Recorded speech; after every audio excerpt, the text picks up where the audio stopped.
Pepeo nastao sagorjevanjem drveta može biti dragocjen dodatak vrtu. Bogat je mineralima poput kalcija, kalija, fosfora, natrija, željeza, mangana i magnezija, a ne sadrži dušik, što ga čini korisnim za obogaćivanje tla prije sjetve i sadnje.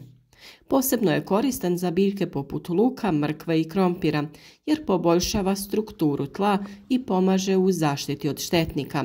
Može se koristiti i za suzbijanje bolesti kupusa te kao sredstvo za tretiranje krompira prije sadnje. Međutim, ne odgovara svakoj vrsti tla i ne smije se koristiti pepeo od peleta i uglja, jer može sadržavati štetne tvari. S obzirom da je pepeo često tema rasprave i dobrobiti njegove upotrebe u vrtu se dovode u pitanje, krenimo redom.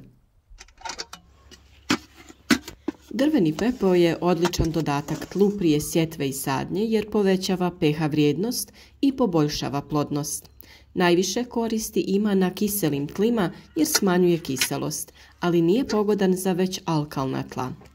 Osim što dodaje minerale, poboljšava strukturu tla, čineći ga prozračnijim i pogodnijim za razvoj korijena. Biljke poput luka, mrkve i krompira posebno dobro reagiraju na dodatak pepela, jer im osigurava neophodne nutrijente bez viška dušika, koji može potaknuti prekomjeran rast lisne mase na račun korijena biljke. Prilikom pripreme tla pepeo se može posuti po površini i lagano ukopati u tlo. Dovoljno je dodati oko 100 grama pepela po kvadratnom metru. Ovaj postupak se najbolje izvodi nekoliko sedmica prije sjetve, kako bi se minerali pravilno rasporedili i upili u tlo. Luk i mrkva često su napadnuti od lukove i mrkvine muhe, koje polažu jaja u tlo oko biljaka, a ličinke se hrane njihovim korijenjem. Pepeo može pomoći u odbijanju ovih štetnika. Potrebno ga je redovno posipati oko biljaka u tankom sloju, posebno nakon kiše, jer on otežava razvoj ličinki. Osim toga, alkalnost pepela smanjuje privlačnost tla za ove insekte.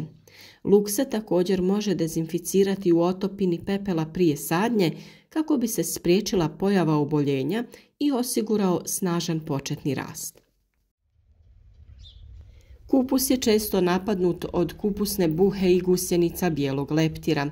Pepeo se može koristiti kao prirodno sredstvo zaštite na dva načina: suhim posipanjem ili pripremom pepelne otopine za prskanje. Pepeo se lagano posipa po listovima kupusa stvarajući zaštitni sloj koji odbija insekte, a miješanjem pepela sa vodom i cijeđenjem dobije se tekućina za prskanje biljaka. Ova otopina pomaže u smanjenju napada štetnika i može se koristiti nekoliko puta tokom vegetacije. Na 2 litre vode dodajemo 100 grama pepela i ostavimo nekoliko sati. Procjedimo i prskamo kupusnjače. Pepeo može poslužiti i kod pripreme krompira za sadnju.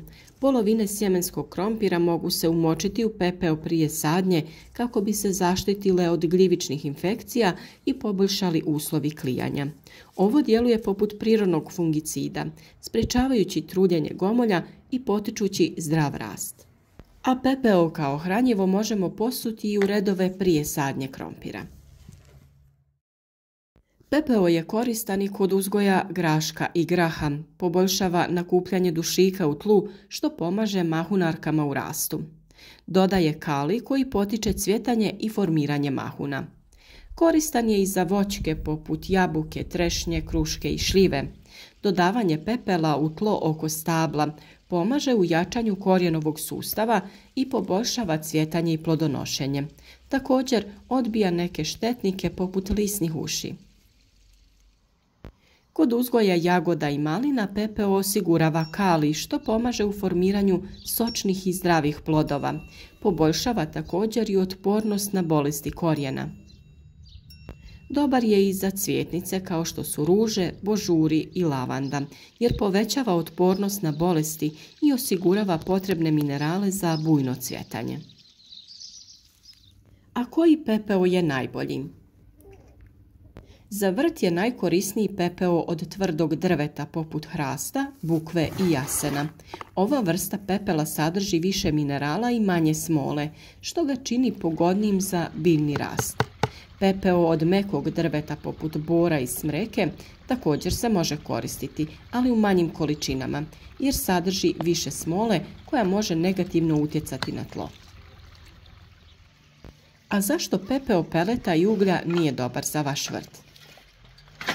Naime, pepeo nastao sagorijevanjem peleta i uglja ne bi se trebao koristiti u vrtu jer može sadržavati teške metale, hemijske aditive i druge štetne tvari.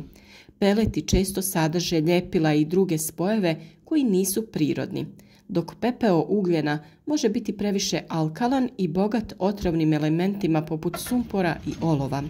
Ove tvari mogu zagađivati tlo i negativno utjecati na rast biljaka. Pepeo nastao sagorijevanjem drveta može biti vrijedan dodatak vrtu ako se koristi pravilno. Sve detalje o upotrebi pepela oko pojedinačnih biljaka imate na našem kanalu, a poveznice za te videe pronađite u opisu.